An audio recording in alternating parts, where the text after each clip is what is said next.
And despite conceding 19 runs in his penultimate over, he conceded just a couple in that final over. Brilliant final over. And you can see his final figures of 4 for 32, not quite reflecting the roller coaster ride towards the end. Tahir was brilliant with his 2 for 23, bowling with a bar of soap in his hand, and Rajasthan falling short by just 8 runs. And they'll rue the fact that despite all that dew out there, the Chennai Super Kings used all their experience and took them home. So it means it's 3-3 for Chennai and 0 out of 3 for the men in pink. It'll be disappointing. Michael Vaughan, Joy Bhattacharya, one final time tonight.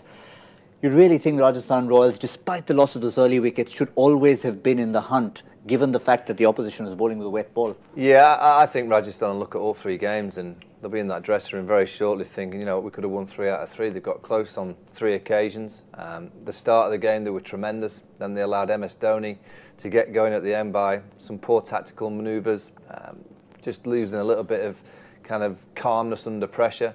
And then with the bat in hand, they'd lost, and then they'd lost again, then they'd won the game, and then, you know, Bravo got to the ball in hand and just showed all his experience. You could see MS Dhoni, particularly in that last over. It was almost like, look, I've been here, done that before, just manoeuvre the field for every single ball. And, you know, with DJ Bravo, he's going to stay calm and cool. And you always felt, even though Jofra Archer played nicely, it was always going to be down to Ben Stokes in that last over to hit a couple of 4s, maybe a couple of 6s. And he was out first ball, and that was pretty much game over from that position. Yeah, a full-blooded Englishman sitting next to you, but there was a Kiwi and a West Indian out there, both of whom are England players, who had that fabulous partnership. Absolutely amazing. The partnership was superb, and one of the things that Jofra Archer has shown is what a clean striker of the ball he is. He's just a wonderful clean striker of the ball. Ben Stokes was really good.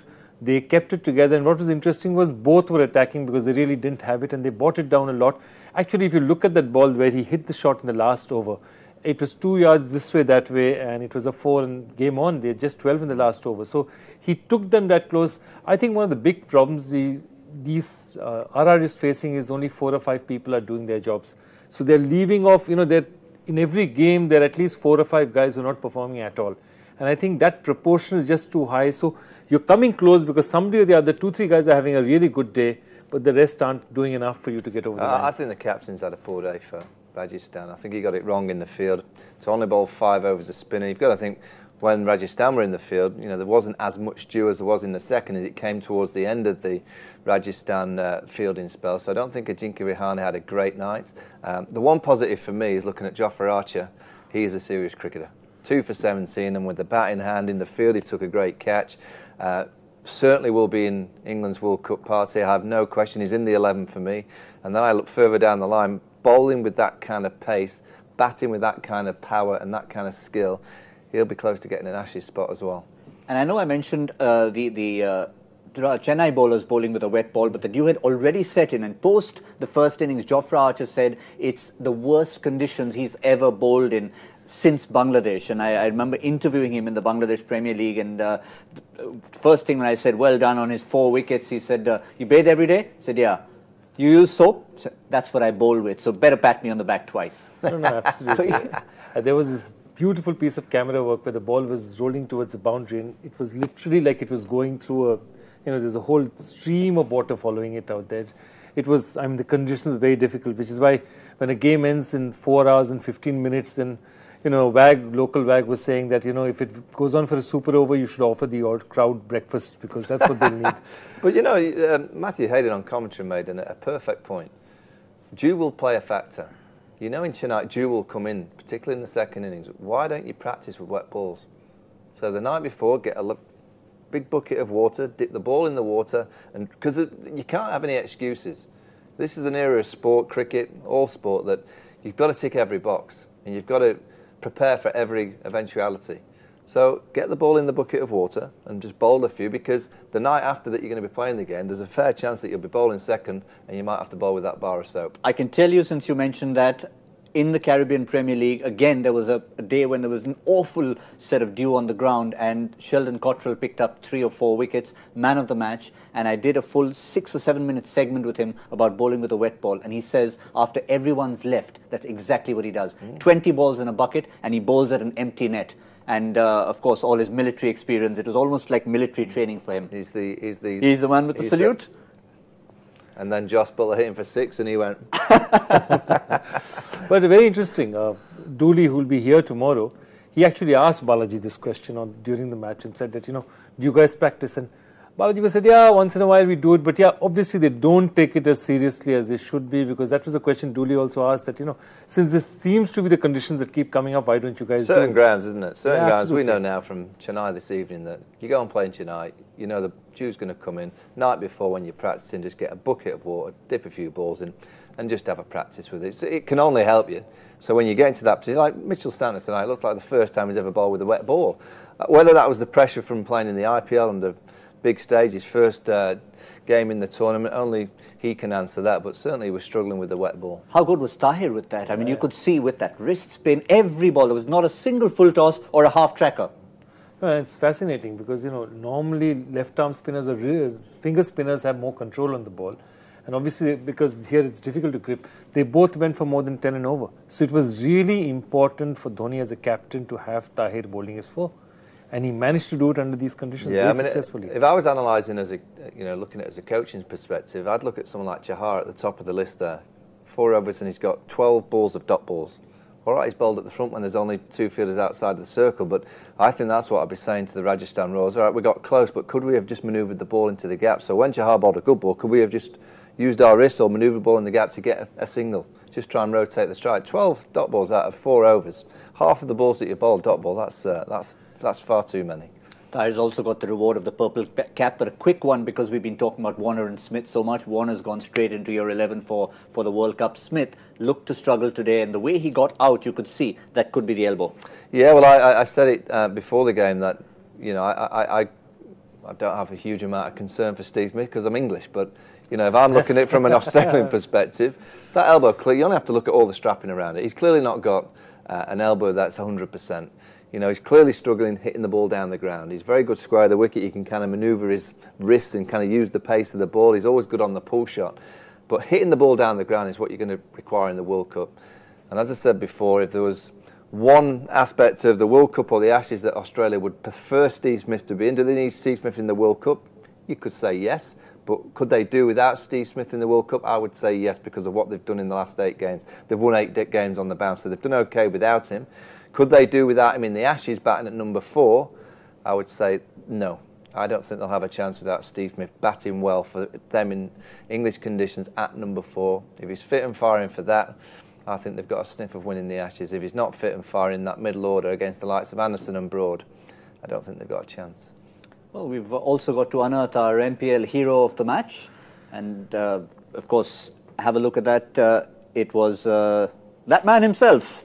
Thala MS Dhoni, 75 not out of 46 balls, and in conditions where the team was not really doing well. We were thinking 120, 130, and just propelled them at the end. There's a great stat. There's a stat that if you're batting first, and you lose 3 wickets within the power play, you have about a 81% chance of losing.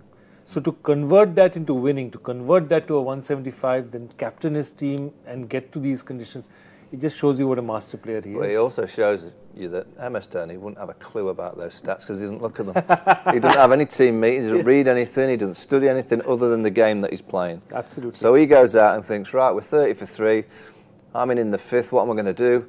Well, I'll just bat a bit. You can hit a few shots at the other end, I'm just going to bat a bit, get used to conditions, and if I'm still there at the 16th, 17th, then I'll try and hit the ball. And he doesn't have a look at percentage. And plus, he's got to tell himself, I've got 15 overs, which means I can divide my 3 different bat brands over those 15 overs.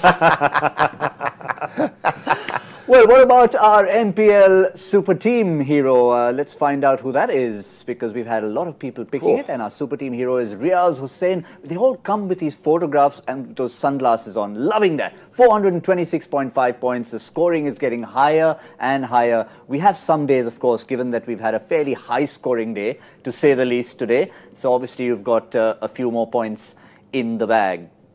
Well, we've got another game coming up later today, and it's going to be the North Indian Derby, Punjab against Delhi in Mohali. And this is going to be a big one because we talked about a couple of games earlier where there were teams coming off losses playing each other. Here, there are 2 teams coming off wins. different kinds of wins, one of a super over and one of a great run chase, but nonetheless, both coming with great confidence. Yeah, and the pitch was a belter, wasn't it? The other day, Rahul found form, so that's good for the Kings. Delhi Capital, with all the youth, all the kids playing in the team under Ricky Ponting and Saurav Ganguly, again, they're so exciting. Rabada against Gale, that's going to be mouth-watering to see that. Pretty sure, try and compete with Chris Gale. So there's some real titans that are going to be out there tomorrow night. It's going to be an absolute cracker. Let's have a look at the squad to see if we can possibly anticipate any changes, barring injuries, of course. And given that you've got a winning combination going, you'd probably have to turn around and say no. I'd definitely throw in Mujib. If he's fit, I'd definitely throw in Mujib for Viloin, because I feel that people like Prithvi Shaw and all the kind of batsmen, Prithvi Roy, Rishabh Pant, you have to throw something at them that they're not used to. If he's fit, he's definitely a contender for playing tomorrow, because they're not the kind of guys, the kind of players that they are. They're not going to be, so one of them is going to get it. It's a very favourable ground for batting. They're just going to slaughter you. So they should be getting somebody there who's got a different action. Maybe Varun Chakravarti, whether he's fit, I'd throw him back. If I have to bring Varun Chakravarti also back into it, I'd bring him back as early as possible, not make him sit too long. But to that young, very talented top order, I'd throw something at them that they're not used to. Yeah, I'd go with that. Yep, let's go for the opposition, the visiting team, the Delhi Capitals, who have also had an excellent start to the tournament with their new look, their new name, the new franchise almost.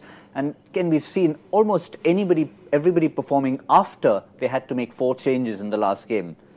Yeah, I don't see there be much point in change unless conditions are completely different to what you would have expected. But I'm a big believer that if you've won a game, T20 cricket, you kind of get on a roll. Just go with the momentum, and particularly when you think it was only yesterday that they played, they'd have just got on a plane or got on a train. I don't know how they get there, and they'd arrive and just go, right, same 11, just go out and play in the same way. And by the way, if we get close towards the end, Privy, and you're on 99, just play.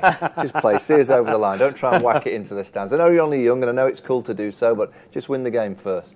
Oh yeah, and he was jumping up and down when that Super Over was on, and you could see how desperate he was, because I think in the back of his mind he was sitting on his haunches praying. He realised that I'd thrown it away for myself and for my team. Yeah, I think it was a big one, and I think he's got off a major hump. And these things happen in cricket. I mean, look at it. He's fielding in the outfield in a practice match, goes and turns his ankle, doesn't play in Australia at all after that. Now he comes here, does his 19, reaches 99, then throws it away. His team loses. I mean, one break of luck should go in his favour as well. This one did, fortunately for him, but yeah, it was really close.